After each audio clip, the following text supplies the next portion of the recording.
ใหญ่เลยช่ำแขนเลยเนาะฮ้อนเป็นเพื่อนนะ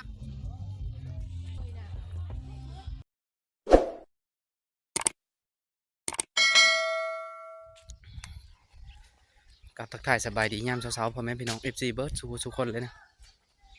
วันนี้ก็สีหาบ้านพี่น้องเอาไปหาเห็ดเขิงไปสู้ซอยเขานะเห็ดกบเห็ดกินตอนนี้เขากำลังเห็ดอยู่แล้ววะแจงแล้วนะกำลังจะไปสุคอยกันมีงานเหินปลาได้ไหมนี่พี่น้องเอ้ยเหินปลาคำนะอาจจะคน มาหรือบ่ได้ตอนนี้กำลังไปอยู่ไปเบิ้งน้ำเดียวเลยพี่น้องเอ้ยคนลายหรือบ่นี่ตอนนี้ก็มาฮอตเลยพี่น้องนะเจอได้คนเลย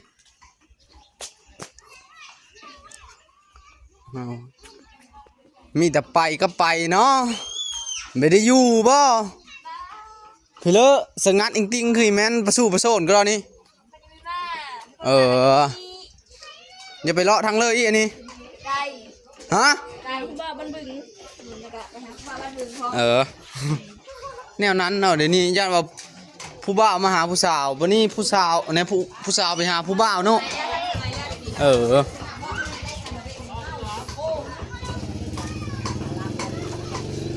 ทางนี้ก็เฮ็ดกินจะเฮ็ดกินเพื่อนนะเฮ็ดยังกระบอกกระบาลพอเฮ็ดกินไปเลยซอยเป็ดปลาตัวคืนก็ได้ทางเทิงกับห่อข้าวต้มบ่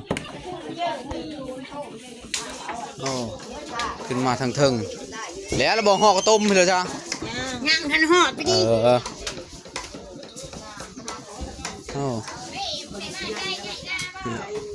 ไปเลือกเอาหน่อยก็ได้จีดคือไปเอาลายๆเนี่ยกระปุนกินไม่อิ่มได้ในนี้เชอะ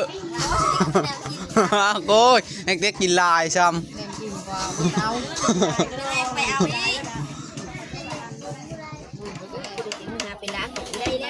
นี่ก็น้อยโถห่อเสือข้าวต้มนะมันรีบบ่อยเนี่ยนะได้แล้วปีนี้มันรีบแล้วผู้ขึ้นเนาะป้องกับผู้กระโปงอยู่เลยแล้วมาหาสิท่าอันเดียวอันนี้เย็ดเปลือกเนื้อข้าวปุ้น2 คนนี่นะ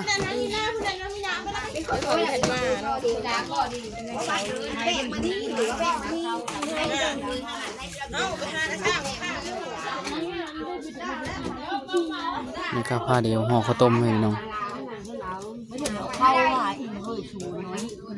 ได้เพื่อเราเอาหนึ่งเพิ่มกินหน้าหมุนเดียวแล้วแนวนี่โอ้ย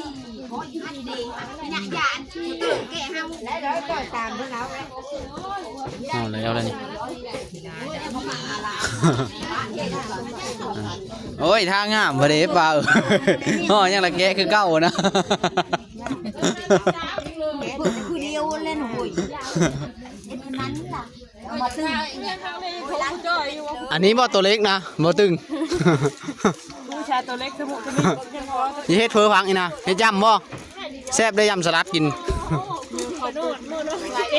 ว้าเดี๋ยวเนื้อข้าวปุ้นผักกะหล่ำปีกับเนื้อข้าวปุ้นเขามีข้าวปุ้นลายเว้า2 ถุงนึงโจเพื่อนเขามา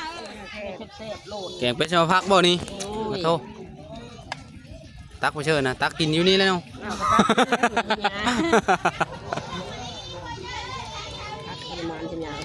ต่อซ้ำนี้เราพอดีหอมเขาเอา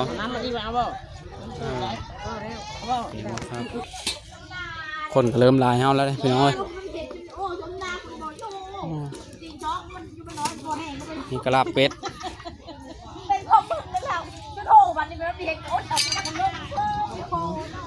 เห็นแม่เธอก็นี่ก็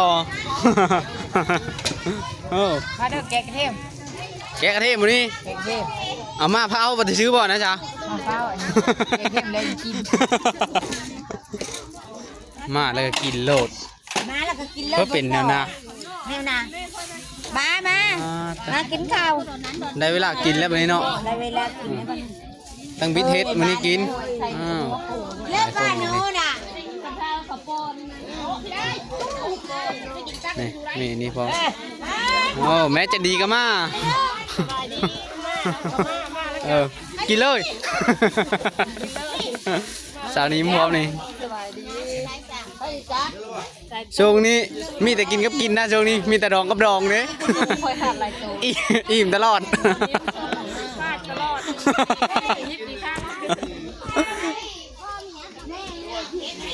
ชอบวินดองนี่เชอะแอลชอบ8กับเป็น30เราบอกมันขึ้น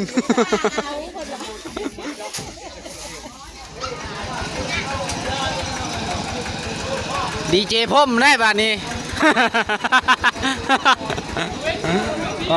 ตัวจังน้อยนี่พ่มสิน้อยเอาน้อยอีกแล้วโอเคเคเคเพิ่งเสียงมาแล้วพี่น้องเอ้ยบ้านนี้มาเลยพาเดี๋ยวลงบ้านนี้พี่น้องเอ้ยมาลงโอ้ขาตั้งกับมาอีเนาะนี่ขาตั้งโดยเฉพาะได้แน่เฮินปีนไปทางเลิกปีนปากขึ้นเนอบ่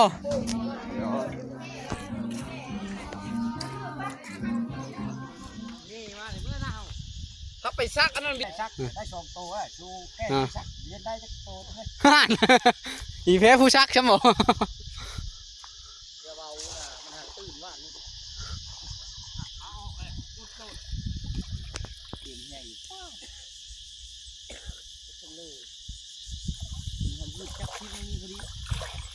เป็นอะไรเล่าเอาได้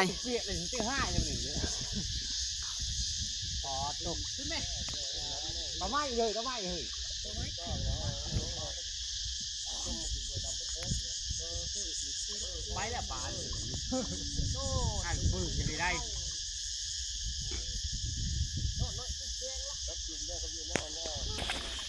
ไว้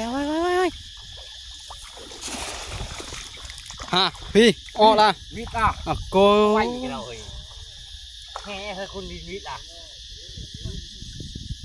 ว้าว่านกายมีหยุดดอกเขามันถือนะเราเลยมันบ่หยุดยังมีหยิดเลยพี่10โลโง่หาที่ประมาณไปเลยน้องโอ้นะข่าวสารอยู่ปลาน้อยได้ปลาซิวเนี่ยเราเถิงพวกเราโอ้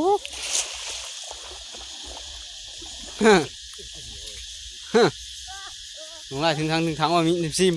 โยปลาน้อยบ่เอา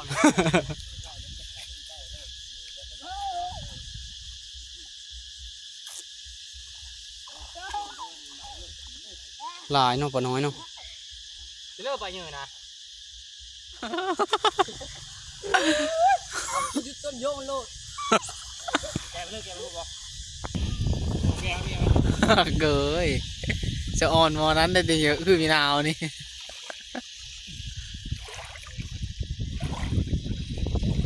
มึงเนี่ยมันกับเพิ่มลงกินนี่นะวูบรถดำเลย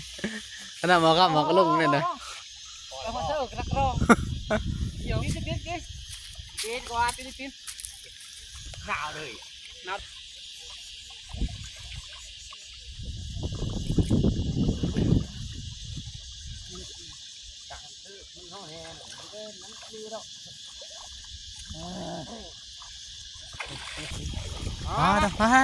พี่ไปป่าพี่จะไปกินปลาแดงได้ปลาแดงนี่ฮันหอยมาทำไมต่อคูณอยู่หอย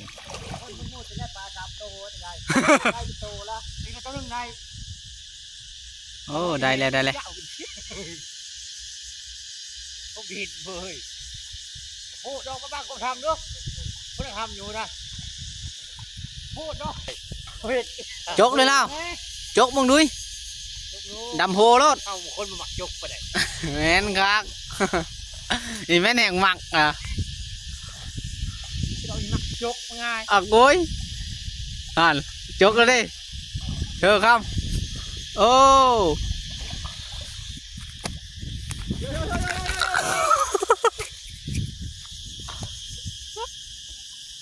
นี่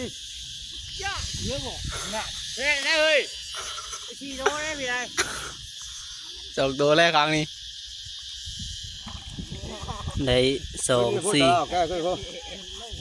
ตื่นบ่ล่ะ หากได้5 ตัว6 ตัวเนาะ6ทำบ่คอบ่7ทางตัวน้อยเนาะ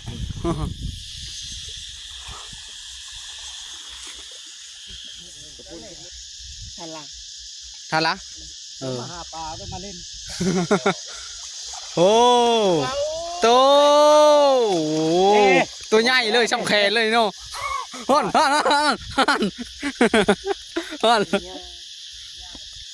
แน่ซ้ำนี้ก็มีเนาะวัดเท่าซ้ำแขนได้เนาะกว่าบ่กว่าแล้วแขนเยอะๆซ้ำ ง่ายจังเลย แขนตะตุ้ย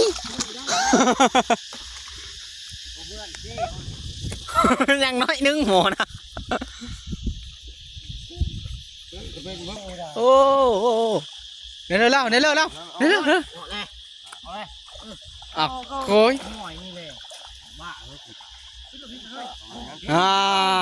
ไอ้คิดโตเป็นได้หมอกบาลนะเนาะอ่ะโก้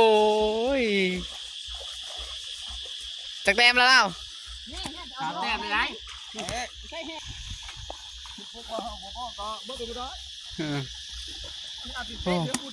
มันแต่ประคอบันนี้เนาะ บ่อยากกูรู้แต่เชื่อปั๊บรอด โอ้ได้หลายเติมเลยพี่น้อยโอ้เท่านี้นี่จะโหเลยนี่เราไม่ต้องใช้แฮเลยนี่ใช้ตัวเต็งกับพ่อครับ เบิ่งกระโตเนี่ย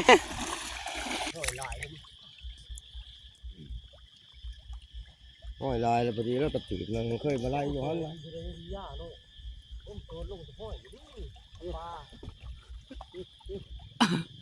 เดี๋ยวจับปลาคอเดียวได้ จับปลาคอหมอนี่เสียเส้นลง เบิ่งว่ามันมีเก็บมีเก็บเฮ้ยข้อเหี้ยวข้อสิแล้วแหละช้างลูกยิบเหย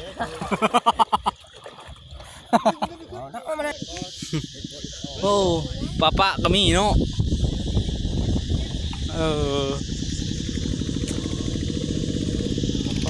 ราคาเลย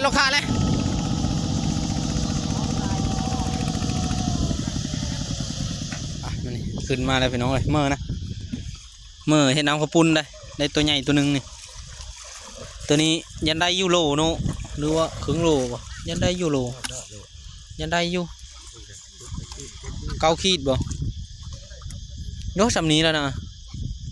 เนี่ยตัว ฮัลโหลได้ตัวไหน ยันฮอดโลนะย่องมือด้วยหัน ฮัลโหล มีฮอดบ่ เอาพี่ กว่าเลยหาขีดเจอ 5 ขีดก็โลนึงได้ทำด้วยอีก บานนี้มือเบิ่งหมอนี่เฮ็ดรถค่าเวงานฉันมี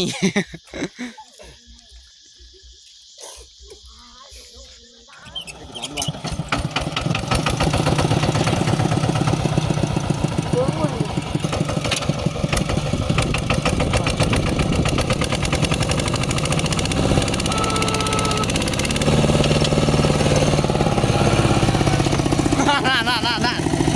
เฮ็ดอีกแล้วเพิ่นแ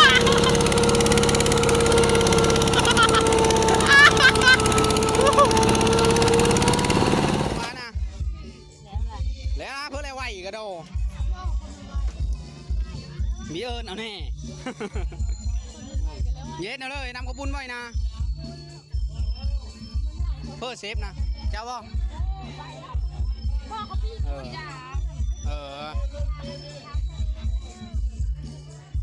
ทางนี้ก็เฮ็ดเพื่อจ้ะ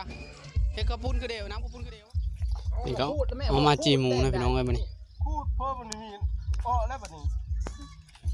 ผมว่าไง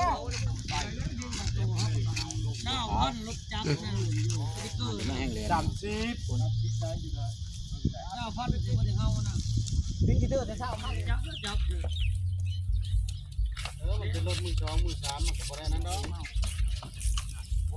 ก็เจนไปซื้อรถเถิดหมด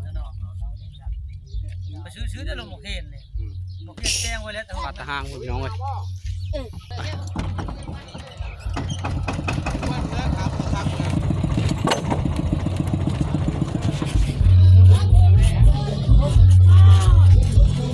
พูดแน่ๆ ผมมาเขาเชื่อผมมันได้ เป็นเพื่อนนะ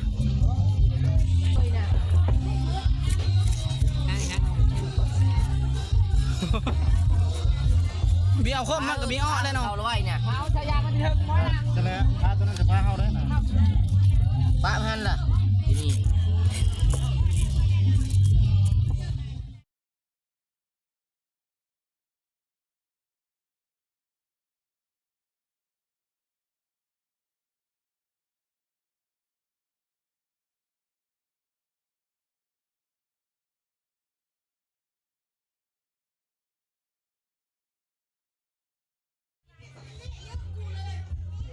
ทางนั้นก็เขาโค้หมูอยู่พี่น้องเอ้ยพระเจ้าอยู่เถิกไปแล้วเอาโค้ท่านะไปแล้วยังลงไปพี่น้องหมูตัวบักใหญ่เลยวันนี้ก็มาตัดทงมาไล่พี่น้องตัดเซอร์จากประสบการณ์เด้อนี่เด้อห้าวมีเป็น ค่อยเป็นอยู่ได้จะค่อยเป็นกัน สแปงเพื่อนตัดเป็นได้เนาะ เพชรจะบอกนะเพชรอันนี้ก่อน เฮ็ดพวงมาไล่อยู่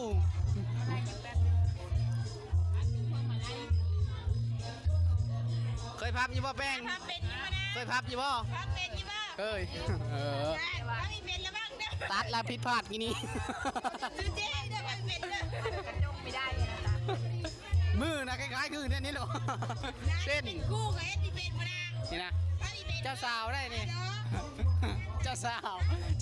กำลังอาหารกำลังคืน เขานั่นเด้อจะสั่งจี๊ดยังไงก็ได้ เด้อเจ้าบ่าวจะไม่ได้มาบ่ บ่อยู่คนอยู่บ้าน อยู่บ้าน เออตัดแล้วนะเออ รับรองวันนี้นะบิสเอสมันขาด แน่เจอ ใส่ร้อยนะจ๊ะจะใส่ร้อยนะจ๊ะละใจมันนี่ถ้าลุ้น ถ้าลุ้นนี่แม่เด้อจ้องอยู่